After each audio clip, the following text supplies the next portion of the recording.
Mesdames et Messieurs les ministres, Monsieur l'envoyé spécial du Président de la République française, Monsieur l'ambassadeur, Ali Safir, Monsieur l'ambassadeur, Mesdames et Messieurs les directeurs généraux, partenaires et experts, Mesdames et Messieurs, je suis heureux d'être parmi vous aujourd'hui pour l'ouverture de cette 16e conférence de l'énergie dans cette ville emblématique de Ouarzazate, symbole de l'ambition énergétique de notre pays, grâce à la clairvoyance de la stratégie nationale dans ce secteur, impulsée par Sa Majesté le roi Mohammed VI, que Dieu l'assiste. Cette rencontre intervient dans un contexte mondial particulier, marqué par une accélération des transitions énergétiques, par une prise de conscience climatique sans précédent et par une pression croissante sur les ressources naturelles, notamment l'eau et l'énergie.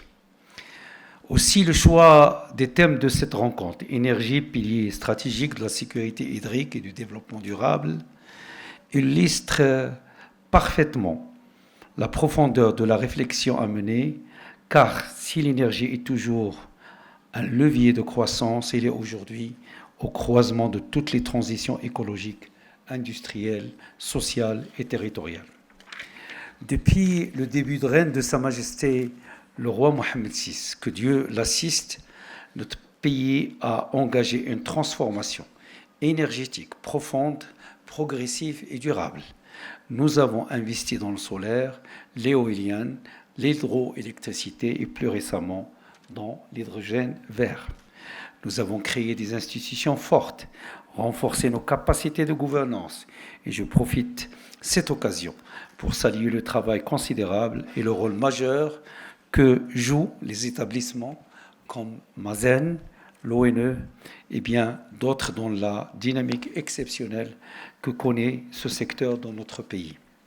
Nous avons également mobilisé des partenaires internationaux de premier plan, notamment de la France, pays invité d'honneur à cette édition, en faisant le choix stratégique d'ouvrir ce secteur à fort potentiel aux investisseurs privés. Les efforts déployés par les différents acteurs dans le Royaume permettront de dépasser dès la fin de l'année prochaine, en 2026, l'objectif de 52% des énergies renouvelables dans le mix électrique, objectif initialement prévu à 2030. Nous avons visité ce matin le complexe nord de Ouarzazate avec Madame et Messieurs le ministre et nous avons pu constater que ces 4 centrales sont opérationnelles. Je tiens à saluer l'ensemble des acteurs et des équipes pour leur mobilisation remarquable et leur engagement. Aujourd'hui, nous souhaitons aller encore plus loin, plus d'intégration concrète des énergies renouvelables dans nos systèmes de production, de transport, d'habitat et d'agriculture, et une généralisation des solutions bas carbone dans nos villes, nos industries et nos territoires ruraux. En parallèle, l'émergence de technologies de rupture doit être pleinement saisie. L'hydrogène vert, en particulier, représente une opportunité historique pour le Maroc.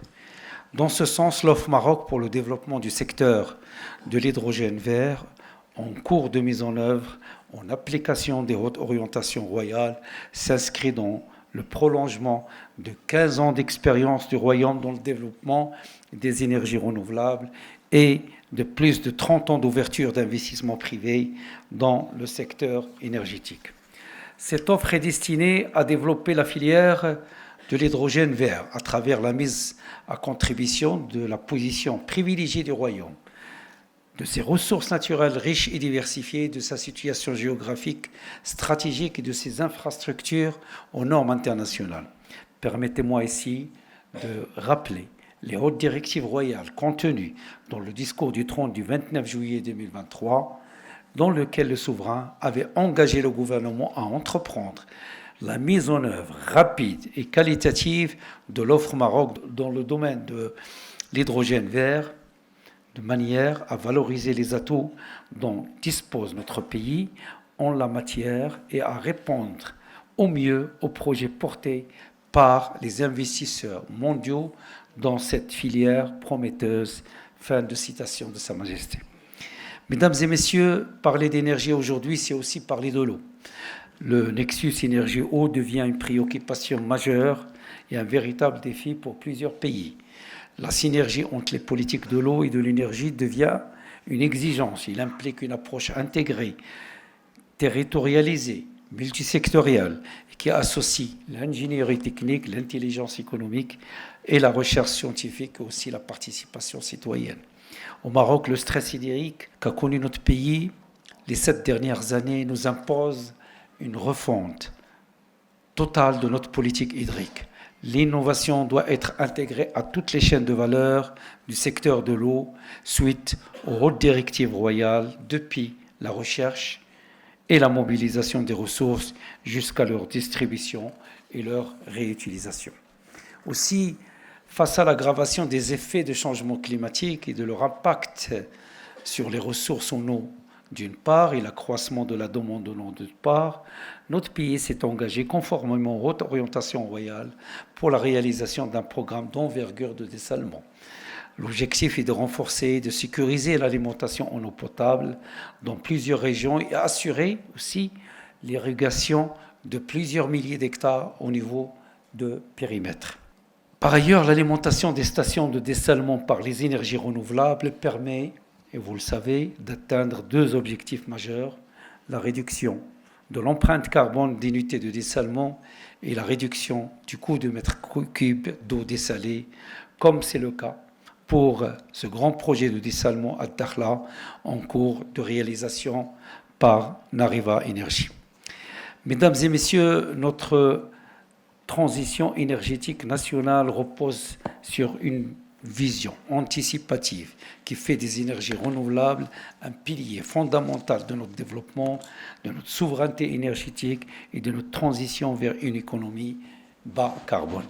Ces efforts ne sauraient porter leurs fruits sans un cadre d'une gouvernance rénovée, d'une ouverture renforcée à l'investissement privé, national et international, et une réglementation claire, stable et prévisible.